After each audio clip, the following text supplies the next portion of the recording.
O eleitor petista e o eleitor bolsonarista parecem inimigos absolutos na superfície, mas existe uma ironia profunda nisso tudo. Emocionalmente, eles são muito mais parecidos do que imaginam.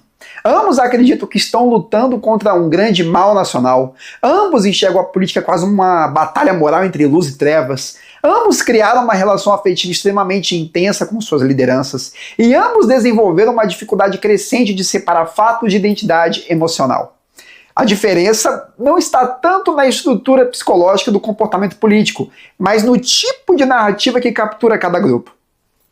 Porque toda grande força política precisa aprender uma coisa antes de conquistar poder: entender os medos, ressentimentos e desejos mais profundos das pessoas. Entendem? O eleitor petista, historicamente, foi construído através de uma narrativa de proteção social e reparação histórica. Durante décadas, o PT conseguiu convencer milhões de brasileiros de que existia uma elite econômica responsável pela miséria do povo e que somente um projeto político forte podia defender os mais pobres dessa estrutura injusta. Isso criou uma relação emocional muito poderosa entre parte da população e o partido. O PT não construiu apenas apoio eleitoral, construiu pertencimento psicológico. Muita gente passou a enxergar Lula não apenas como presidente, mas como alguém que simbolizava reconhecimento, dignidade e ascensão social. E quando um político se torna símbolo emocional de esperança pessoal, a racionalidade começa lentamente a perder espaço. É por isso que tantos escândalos de corrupção tiveram impacto limitado sobre uma parcela do eleitorado petista. Porque, para muitos apoiadores, admitir completamente os erros do partido significaria também admitir que depositaram anos de esperança num projeto falho. E poucas coisas são mais difíceis para o ser humano do que abandonar uma narrativa emocional que deu sentido à própria vida política. Então surge um mecanismo psicológico muito comum: a relativização moral. O escândalo deixa de ser interpretado como corrupção objetiva e passa a ser reinterpretado como perseguição política, exagero da mídia ou reação das elites contra um governo popular. O debate deixa de ser factual, passa a ser identitário. Mas existe uma diferença importante no eleitor bolsonarista. O bolsonarismo não cresceu principalmente oferecendo promessa de ascensão econômica coletiva. Ele cresceu oferecendo reação emocional contra um sentimento de degradação cultural e institucional do país. Enquanto o petismo mobilizou esperança social, o bolsonarismo mobilizou indignação moral. Grande parte da força de Bolsonaro nasceu da percepção de que o Brasil estava sendo destruído pela corrupção sistêmica, pela violência, pela humilhação econômica, pela perda de autoridade, pelo esgotamento da política tradicional. O eleitor bolsonarista não foi conquistado inicialmente pela promessa de um Estado protetor, foi conquistado pela promessa de ruptura. E isso muda completamente a linguagem usada para mobilizar cada grupo. O petismo costuma trabalhar mais através da narrativa de acolhimento social, proteção dos vulneráveis, combate à desigualdade e valorização popular. Já o bolsonarismo trabalha muito mais com linguagem de combate, resistência, enfrentamento e recuperação da ordem. O eleitor petista tende a reagir mais fortemente ao medo de perder proteção econômica. O eleitor bolsonarista tende a reagir mais fortemente ao medo de colapso moral e institucional. Só que existe um fenômeno interessante acontecendo nos últimos anos. Ambos os grupos começaram lentamente a se afastar da realidade concreta e a viver cada vez mais dentro de universos emocionais próprios. E isso talvez seja uma das maiores tragédias da política brasileira contemporânea, porque os dois lados passaram a consumir informação quase exclusivamente dentro de bolhas afetivas. O eleitor petista consome conteúdos que reforçam permanentemente a ideia de que a direita representa ameaça autoritária, elitismo econômico e perseguição social. O eleitor bolsonarista consome conteúdos que reforçam continuamente a percepção de que o país está dominado por corrupção sistêmica, manipulação institucional e decadência moral.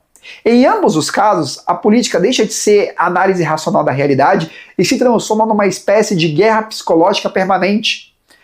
E talvez o aspecto mais sofisticado disso tudo seja perceber como os líderes políticos aprenderam a transformar emoção em blindagem.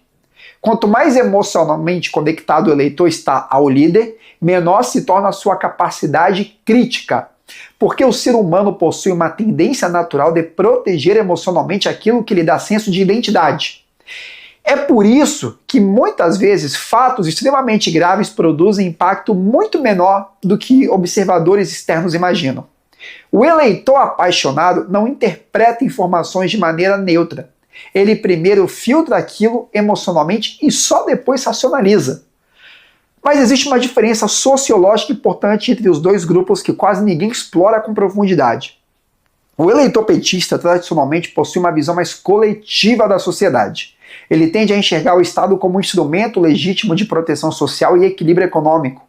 Já o eleitor bolsonarista frequentemente valoriza mais a autonomia individual, autoridade, mérito pessoal, liberdade econômica e reação contra estruturas estatais percebidas como corruptas ou invasivas. O problema é que ambos os lados acabam sendo manipulados pelas próprias emoções quando o debate político deixa de ser sobre princípios e passa a ser sobre idolatria. E é exatamente aí que nasce o fenômeno mais perigoso da democracia moderna: a substituição da verdade pela fidelidade emocional. Quando isso acontece, o eleitor já não pergunta mais: isso é verdadeiro? Ele pergunta: isso ajuda ou prejudica o meu lado? Essa mudança parece pequena, mas destrói completamente a saúde intelectual de uma sociedade, porque a política deixa de ser um instrumento de construção nacional e passa a funcionar como um mecanismo de validação psicológica coletiva. Talvez por isso o Brasil tenha dificuldade de produzir debates maduros. Nós criamos uma cultura política extremamente emocionalizada. Tudo é interpretado através da lógica do amigo versus inimigo, patriota versus traidor, povo versus elites, democracia versus fascismo.